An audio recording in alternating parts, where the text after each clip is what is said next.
Does anyone else besides me find it a bit facile or suspect that 2 days after Mitt Romney absolutely owns President Obama in a presidential debate, that the job numbers released today reflect well on President Obama?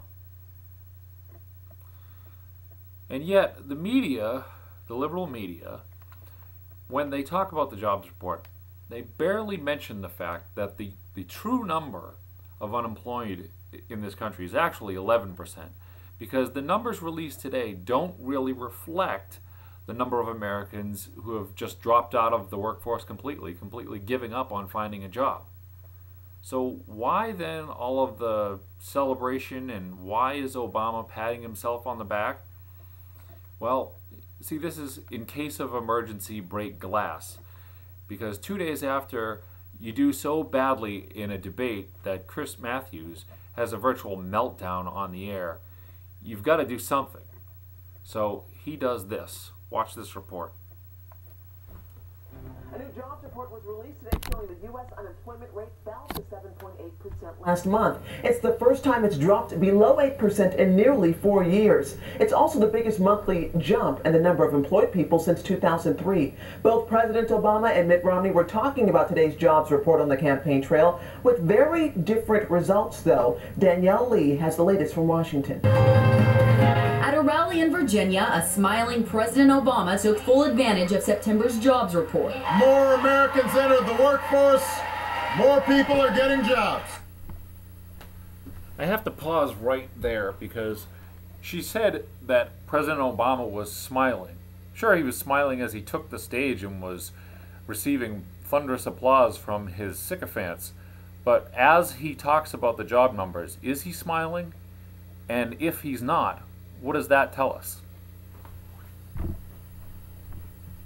The unemployment rate fell to 7.8%, marking the first time it's been below 8% during his presidency. Today's news certainly is not an excuse to try to talk down the economy to score a few political points. Political points is exactly what Mitt Romney was going for while talking to voters in Virginia. This president calls his policies going forward.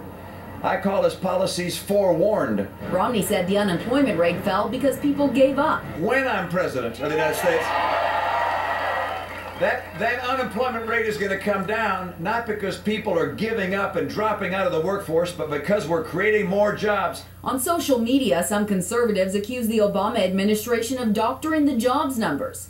Former General Electric CEO Jack Welch wrote, "Unbelievable job numbers. These Chicago guys will do anything. Can't debate, so change the numbers." It's really ludicrous to hear that kind of statement. Secretary of Labor Hilda Solis denies any political motivation, saying the numbers are real. So while Romney launches TV ads promising to do better than President Obama, I have a detailed plan to create 12 million new jobs. Obama is celebrating this report. This country has come too far to turn back now. A benchmark, he says, proves America is on the right track. Economists say the number of new jobs being created is still not enough to significantly lower the unemployment rate. The next jobs report comes out just 4 days before the election. In Washington, I'm Danielle Lee, NECN. Gee, Danielle, you look very happy. I don't want to make it seem like NECN is particularly biased, because actually they're one of the more objective news outlets. By and large, though, if you've watched the news today, the takeaway is, gee, jobs are on the rise again. President Obama must be, what he's doing must be working.